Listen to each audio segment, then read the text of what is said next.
ఆంధ్రప్రదేశ్ రాష్ట్రంలో తీవ్ర అసహనంతో ఉన్న వ్యక్తి ఎవరన్నా ఉన్నారంటే, విపరీతమైన బాధలను తీవ్ర అసహనంతో ఉన్న వ్యక్తి ఎవరన్నారంటే అతను మన ముఖ్యమంత్రి నారా చంద్రబాబు నాయుడు. సోదరులారా గమనించండి, ఈ వారం రోజుల నుంచి ఆయన ప్రెస్ స్టేట్మెంట్లు కానీ లేకపోతే ప్రెస్టేషన్ కానీ మీకు చూస్తుంటే కళ్ళంటే నీళ్లు ఒకటే తక్కువ. ఏ ప్రెస్ దగ్గరకు వచ్చినా సరే ఆయన ఏం మాట్లాడుతున్నాడో ఆయనకు అర్థం కావట్లేదు, ఎలా మాట్లాడుతున్నాడో అర్థం కావట్లేదు. అంటే మీకు గమనించండి, తప్పు చేసిన వాళ్ళు ఎవరన్నా సరే ప్రజల ముందుకు వచ్చేసరికి తోటపాటు లోనవుతూ ఉంటారు. ఆ విధమైన పరిస్థితుల్లో మన ముఖ్యమంత్రి నారా చంద్రబాబు నాయుడు గారు ఉన్నారు.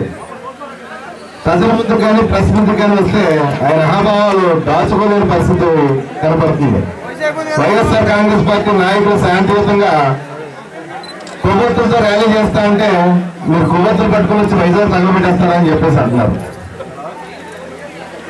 దానికి ఈ తెలుగుదేశం పార్టీ నాయకులు ఉదాహరణ ఏ విధమైన ఉదాహరణ చూపిస్తున్నారంటే మా తుని సంఘటనల ఉదాహరణ కింద చూపిస్తున్నారు. చూపించడం తప్పలేదు. తుని సంఘటనలో తెలుగుదేశం పార్టీకి ఏం సంబంధం ఉన్నది తొందరలోనే మేము బయటపెడతాం, డెఫినెట్ గా మేము బయటపెడతాం. మీరు చేసిన పనులు తప్పించుకోవడం కోసం అని చెప్పి ప్రజల దగ్గర ఉన్న ప్రతి ఒక్కరి సెల్ ఫోన్ లో ఉన్న వీడియోలు కూడా తెప్పించుకుని ఆయన్ని డిలీట్ చేసిన పరిస్థితి మీ ప్రభుత్వానికి కనపడుతుంది.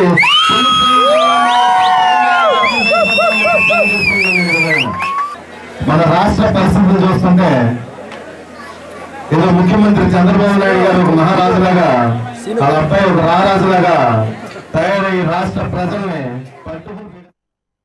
ఈరోజు రాష్ట్ర ముఖ్యమంత్రి గారు జగన్మోహన్ రెడ్డి గారు ఇచ్చిన పిలుపు మేరకు వైజాగ్ ఆర్కే బీచ్లో క్యాండిల్ ర్యాలీ చేపట్టడానికి వస్తున్న ప్రజలను కానీ లేకపోతే వైఎస్ఆర్సీపీ కార్యకర్తలను కానీ ఏ విధంగా చిత్రీకరిస్తున్నారంటే, జగన్మోహన్ రెడ్డి గారు ఒక కొవ్వొత్తు తెచ్చి ఆయన హుదూదుని ఆపేసి వైజాగ్ని బాగుపెట్టిన వైజాగ్ని జగన్మోహన్ రెడ్డి గారు కొవ్వొత్తుతో తెచ్చి తగలబెట్టేస్తారని చెప్పేసి ప్రేలాపనలు ప్రేలుతున్నారు ముఖ్యమంత్రి గారు, గౌరవ ముఖ్యమంత్రి గారు అని చెప్పేసి నేను తెలియజేసుకున్నాను. ముందు ముఖ్యంగా మీ చరిత్ర చూసుకోండి. మీ చరిత్ర ఏ విధమైన చరిత్ర అంటే, ఈరోజు ఈ రాష్ట్రానికి గౌరవ ప్రతిపక్ష నాయకుడు హోదాలో జగన్మోహన్ రెడ్డి గారు ఆయన కాళ్ళ మీద ఆయన నిలబడి ప్రజల్లోంచి వచ్చి ఆయన ప్రతిపక్ష నాయకుడు హోదాలో ఉన్నారు. అదే మీ చరిత్ర చూస్తే ఆ రోజు మీరు ఏ రకంగా ఎన్టీ రామారావుని వెన్నుపోటు పొడిచి మీరు ముఖ్యమంత్రి అయ్యారు. అంతేగాని మీరు ప్రజల్లోంచి ఎన్నుకోబడిన ముఖ్యమంత్రి కాదు ముఖ్యమంత్రి గారు అని చెప్పేసి నేను ఒక్కసారి మీకు గుర్తు చేయదలుచుకున్నాను. నేను అదేవిధంగా ఈరోజు ఎంత అసహనంతో మీరు ఉన్నారంటే, ఏంటండి జగన్మోహన్ రెడ్డి గారు కొవ్వొత్తుతో వచ్చి వైజాగ్ని మీరు డెవలప్ చేసిన వైజాగ్ని తగలబెట్టేస్తారా? వైజాగ్ సిటీని డెవలప్ చేసింది వైఎస్ రాజశేఖర రెడ్డి గారు. ఆ విషయాన్ని గుర్తు పెట్టుకుని ఆ రోజు వైజాగ్లో ఉన్న ప్రజలందరూ కూడా తమ అపార్ట్మెంట్లోంచి ఇళ్లలోంచి స్వచ్ఛందంగా బయటకు వచ్చి కొవ్వొత్తులు పెట్టుకుని మీకు బొద్దు వచ్చే విధంగా నువ్వు చూడు చంద్రబాబు నాయుడు అని చెప్పేసి వైజాగ్లో ఉన్న ప్రతి ఇంట్లోంచి ప్రజలందరూ స్వచ్ఛందంగా బయటకు వచ్చి నిలబడి కొవ్వొత్తులు వెలిగించి మన ఆంధ్ర రాష్ట్ర ప్రజానీకానికి చూపించిన సంఘటన ఒకసారి నీ కళ్ళుతో నువ్వు చూస్తే బాగుంటుందని చెప్పి తెలియజేసుకుంటున్నాను. నేను చేసిన తప్పంతా చేసి ఒక ఎమర్జెన్సీ వాతావరణాన్ని విశాఖపట్నంలో చూపించి ఈ రాష్ట్ర ముఖ్యమంత్రి విశాఖపట్నం వచ్చి రాజశేఖర రెడ్డి గారి కుటుంబం కోసం, జగన్మోహన్ రెడ్డి గారి కోసం మాట్లాడుతూ ఉన్నారు.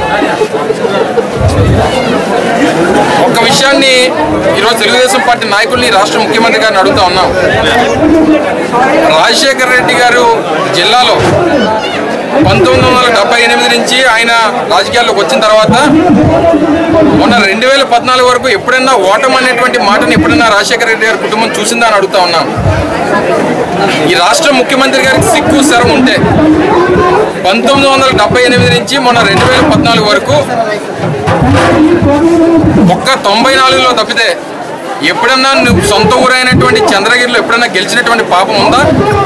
మొన్న 2014లో నువ్వు ముఖ్యమంత్రి అయినప్పుడు కూడా మా శాసనసభ్యుడు సోదరులు చెవిరెడ్డి భాస్కర్ రెడ్డి గారు అక్కడ గెలిచినటువంటి సందర్భాలు గుర్తున్నాయి. నువ్వు పుట్టినటువంటి ఊర్లోని రచ్చ గెలవక ఇంత గెలవక ఏదో ప్రతిపక్ష నాయకుడి మీద వైఎస్ఆర్ కాంగ్రెస్ పార్టీ మీద బురద జల్లేటువంటి కార్యక్రమం చేస్తే చూస్తూ ఊరుకునేటువంటిది లేదు.